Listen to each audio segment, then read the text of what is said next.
Hello, I'm Anita McVeigh, and this is the Iran War Today, our daily briefing bringing you up to date with all you need to know on day 88 of the US-Israel war with Iran. Coming up, we'll be live with our correspondents in Washington and Jerusalem. But let's start with some of today's key developments.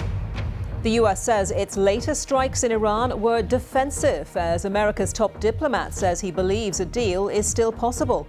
Like anything with something like this, and it's going to take a couple days to settle on, even down to the disagreements over a word. Iran accuses the US of a gross violation of the ceasefire, as the country's supreme leader says Gulf states will no longer be a shield for US bases. The internet has been partially restored in Iran after 3 months of a near total shutdown. And Israeli forces are pushing deeper into Lebanon after Israel's prime minister said his country was at war again with Hezbollah.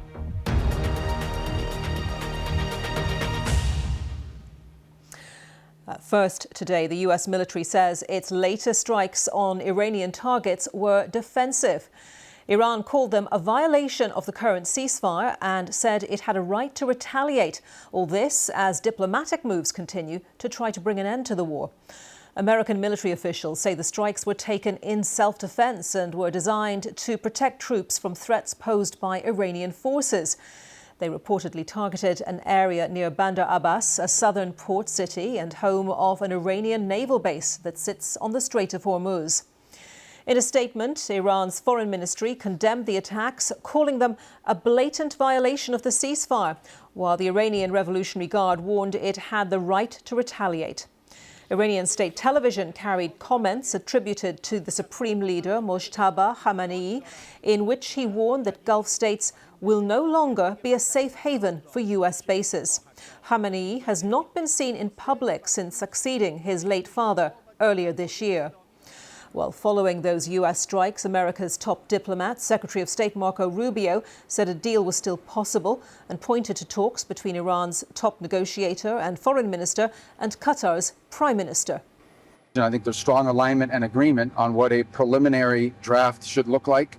I think that, like anything with something like this, and it's going to take a couple days to settle on, even down to the disagreements over a word, sentence. So we'll have to work through that. If there's going to be a deal, we're going to have to work through that. But this is, it's either going to be a good deal or there isn't going to be one. Well, Iran said their air defense units had shot down a US drone and fired at a fighter jet that entered Iranian airspace. The US hasn't confirmed this. The Iranian president, Masoud Pezeshkian, praised the military's defensive capabilities. They did not imagine that our armed forces, our defensive power and our offensive system could perform such feats. It was a completely surprising matter for all of them. In a moment, we'll speak to Siavash Ardalan from BBC Persian, who's with me in the studio. But first, live to Washington and our correspondent there, Tom Symonds. Tom, hello to you. What more are the Americans saying about the strikes and indeed the status of the ceasefire? Well, you know what? They're not saying very much, which I think tells its own story. The official statement came from CENTCOM. It was very brief. It said US forces conducted self-defense strikes in southern Iran today to protect our troops from the threat posed by Iranian forces. Now, Marco Rubio, you heard a comment from him there, also added that the targets included boats attempting to lay mines and missile launch sites. But apart from that, nothing more. No, for example, outburst on Truth Social from the president, which we might have seen in the past. And I think that tells its own story. The administration is trying to play down the importance of what has happened here in the Gulf of Hormuz. They don't want it to look like a breach of a ceasefire. There have been previous breaches. They don't want it to affect the negotiations. The only other thing CENTCOM has said today is to deny a local media report that it's planning to restart what's called Operation Freedom, which is the US government's operation to help vessels leave the Strait of Hormuz, an operation that lasted about 2 days. So that's where we are. In fact, the president's been more interested today in his medical appointment at the hospital. He has a 6-month medical checkup, and he said that that has gone perfectly. So we're left with the ongoing negotiations and one other development today, which is that President Trump has called his cabinet for a meeting, not in Florida, not in the White House, but at Camp David, the forest retreat, which is not far from Washington in Maryland, and a very rural place. And he's planning to go through some of the big issues facing his administration in a meeting there in the next few days, we expect. And Iran is going to be at the top of that list because he has a lot on his plate. He's got to deliver the red lines that he's already promised the American people. Nuclear weapons being taken away, any chance of them from Iran, the opening of the Strait of Hormuz, and oil prices and markets brought under control. And he's got to do that very quickly because the midterm elections are approaching fast, and this is not a very popular war. OK, Tom, thank you very much. Tom Symonds in Washington. And with me here, Siavash Ardalan from BBC Persian. Siavash, we've heard the view there from Washington. Give us your analysis of the Iranian response to what's been happening in the last 24, 36 hours. Very similar to what Tom was saying, the sentiment is the same in Tehran as it is in Washington. They don't want the incident that took place last night to affect the talks. So that's why we haven't seen any news about, possible derailment of the negotiations that are ongoing. The narrative or the account of the Revolutionary Guards about what happened yesterday differs a little bit from what CENTCOM said. CENTCOM said that it acted in self-defense. The IRGC saying that they fired at one American aircraft and a drone. They had to retreat, and then they shot down another drone. Very low on details about the casualties and the extent of the damage done and so on. So whatever happened last night, regardless, it's not going to derail the talks. And obviously the casualties and the damage wasn't that much for either side to want to think twice about where they're going. Yeah, and are you hearing anything more about those talks involving the Qataris and what is going on there? I mean, we got a hint. Not much of a hint, but a hint of, hope still from Marco Rubio, but not much detail, clearly. Not much detail from the Iranian side either. The head of Iran's negotiating team, Mohammad Bagher Ghalibaf, just returned from Qatar. Qatar now is playing a very important part in this. It's becoming, like Pakistan, one of the mediators. And the reason for that is that the way Qatar plays into these talks is one of the demands for Iran in order to achieve this ceasefire is the unfreezing of its assets that is held in Qatar. Now, we don't know how much. We know it's part of the talks, but we don't know how much the Americans are planning to allow Iranians to have back from the assets that were frozen. 6 billion, some say 12 billion, some say 24 billion. So we have to wait and see. And another message from the Supreme Leader, who we still haven't seen. The Supreme Leader has delivered a message. This is a traditional message that the previous Supreme Leader always delivered on the occasion of Hajj, the pilgrimage to Mecca. Like his father, delivering another message and more or less the same rhetoric, just saying that, Iran's traditional stance hasn't changed. They talked about the destruction of Israel, which is not new, and also talked about the countries in the region. They cannot host U.S. bases anymore, and they cannot rely on U.S.'s security umbrella in the region. And a question, Siavash, on that partial restoration of internet connectivity in Iran. I guess a big question over whether that will be sustained.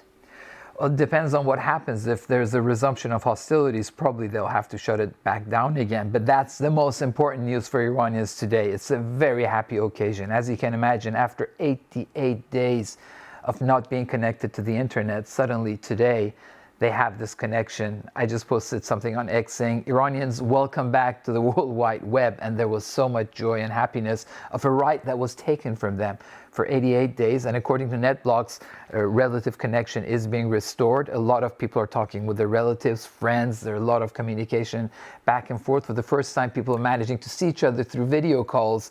Gmail's, again, back online. So it's a very good day for Iranians. It's like, as one Iranian described, coming out of a cave after 88 days. Yes, I can imagine lots of people will be absolutely making the most of that connectivity. Siavash, thank you very much. Siavash Ardalan from BBC Persian. Now, Israel has carried out waves of airstrikes across Lebanon despite a nominal ceasefire. It's after the Israeli Prime Minister Benjamin Netanyahu said his country was at war again with Hezbollah. Lebanon's health ministry says 11 people, including 2 children, have been killed. The Israeli military says it struck more than 100 Hezbollah sites in southern Lebanon and in the Bekaa Valley in the east. Israel says it's acting in self-defense as the Iranian-backed group continues to launch explosive drones at its soldiers in the south of Lebanon and at Israeli civilians across the border. There were traffic jams in one suburb of South Beirut on Monday night as residents fled their homes there after Benjamin Netanyahu's warning. The Israeli government released pictures of Mr. Netanyahu holding talks in Tel Aviv today with his defense minister, Israel Katz, and military chiefs. Reports say the military is now expanding its ground offensive deeper into Lebanon. And let's go to our correspondent, Emir Nader, who is in Jerusalem for us. Emir, hello to you. What more can you tell us about what you're hearing about the situation inside Lebanon? Well, the statement from Prime Minister Netanyahu tonight is significant, that he has ordered his military to cross this yellow line that had been in place since the beginning of this very loose ceasefire just over a month ago. It's an area occupied by Israeli troops in the south of Lebanon, about 10 kilometers deep into the country. Now he's ordered the troops to cross, and we've already heard reports from Hezbollah claiming that they have been engaging Israeli troops in a town near a major city in the south called Nabatea. Hezbollah claimed to repelled a unit of the Israeli military who were approaching this city. Nabatea today, I mean, this is a city that's been bombed very heavily throughout the war, since the war really erupted after October the 7th in Gaza, and we saw fighting begin with Hezbollah and Israel. Nabatea has suffered much damage. Now it's becoming a site again, it looks like, of renewed Israeli attacks. They've ordered the city to evacuate, that residents who remain in the city should leave today ahead of planned attacks. And as you mentioned, there have been a wave of other Israeli airstrikes throughout the country, be it in the Bekaa Valley in the east on the border with Syria, or in a number of other towns and cities in the south. Scenes really of panic and fear after a number of airstrikes in Mashghara, a town in the south. 11 people killed, 2 women and children and a child, according to local health authorities there. And in Sarifa, reports by the local health authorities there that a first responder centre was struck by an Israeli airstrike, killing 2 paramedics, according to the local authorities there.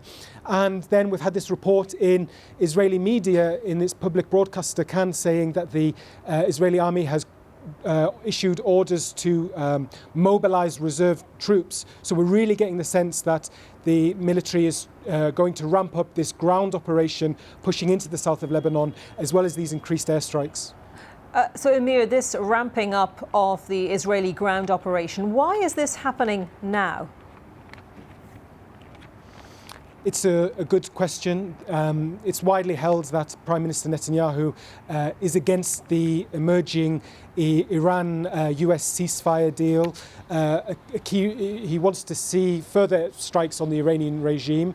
Of course, it's widely believed he talked President Trump into launching the war on Iran, suggesting that the regime could be toppled, but still believes more damage should be done to the government in Iran. But he's also against the deal because Iran has consistently demanded an end to the war on all fronts, whereas Prime Minister Netanyahu has vowed to dismantle and disarm Hezbollah and to remove the threat from Hezbollah. So if he is to be forced into a ceasefire deal where Hezbollah hasn't been completely dismantled and disarmed, that is obviously not meeting up to the vows he's made, despite the Lebanese government repeatedly saying that any disarmament of Hezbollah will only come through a ceasefire deal and through a cessation of hostilities. OK, Emir, thank you very much. Emir Nader there in Jerusalem for us. Now, to finish today's edition of the Iran War Today, we wanted to take a look at the bigger picture of where we are right now. With her analysis, here's our South Asia correspondent, Azadeh Moshiri. The state of play in negotiations between Iran and the United States is extremely unclear. It was only on Sunday that in that building behind me, the US Secretary of State Marco Rubio told the press corps that we could expect good news on reopening the strait in hours. Now, days later, it's clear that that hasn't happened. Instead, the United States has conducted what it's calling defensive strikes on southern Iran. Now, Marco Rubio is saying that perhaps there might be a partial agreement in days as Iranian negotiators pass through the language in Doha.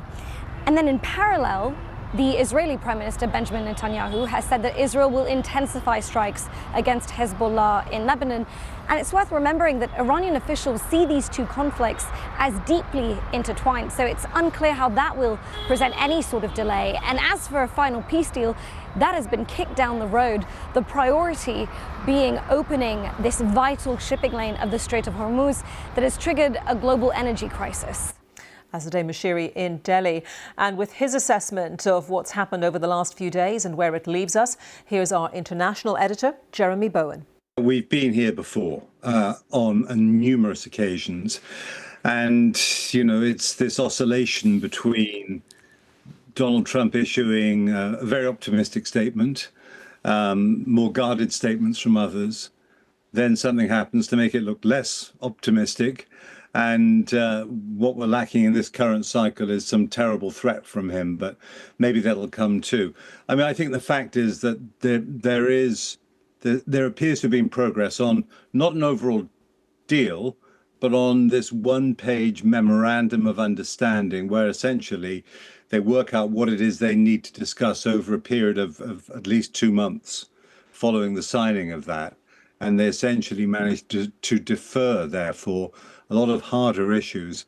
And meanwhile, there would be a smaller deal, but still very, very significant, to try to open the Strait of Hormuz. And in return for that, Iran's going to want something, maybe the release of billions of dollars worth of frozen funds. I mean, who knows? But the point is, what this comes down to, it's quite clear, is that Donald Trump is desperately trying to find ways to somehow reverse out of this very ill-advised war, which he entered into without really working out where it was going to go, thinking he'd get a very quick victory. And a trade-off between that and trying to find a way to claim victory at the end of it. And it's proving to be a circle that's impossible to square, not least because the Iranians don't believe they've been beaten, far from it. They think they've got the upper hand in this. If you look at the shopping list of things that Donald Trump wanted from the war when he made his first speech on the subject at his Florida base at Mar-a-Lago on the 28th, back on the 28th of February, a long time ago now. None of those things have come to pass, not least regime change and all the other things that were on his shopping list. This is increasingly looking like, for America, despite all its power, despite many tactical victories, despite the levels of destruction that the Americans and the Israelis have inflicted on Iran, it looks very much like strategically it's more of a defeat. Jeremy Bowen, the BBC's international editor. Whether you're joining us on YouTube, TikTok, Sounds, radio or TV, thanks for your time. We'll be back at the same time tomorrow with the Iran War Today.